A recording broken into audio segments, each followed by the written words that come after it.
Muy buenas tardes, mi nombre es Ruth Itamar Surya Arizala, estudiante de Administración de Empresas. Hoy vengo a hablarles del correo electrónico y sus herramientas.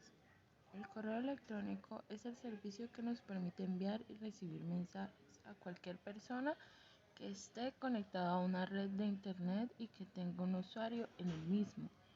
La manera en la cual lo usamos para enviar un mensaje es dirigirnos a correo nuevo, donde nos permite en esa pestaña redactar el asunto y para quién es.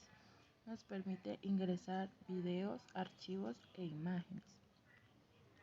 El correo electrónico tiene diferentes herramientas. Por ejemplo, una de las herramientas que utilizamos para encuentros sincrónicos o a lo que llamamos videoconferencia es Teams. También encontramos otras que son Meet y Zoom.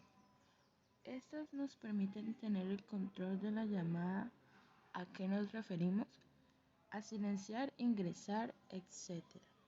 a la persona que es de nuestro interés en este momento. En el correo también encontramos al calendario, utilizado como recordatorio, ingresando en las fechas, los pendientes que tenemos por realizar, tareas, trabajos, días especiales, etc. En Microsoft podemos encontrar diferentes aplicaciones como OneNote, que nos permite escribir notas o grabar ideas.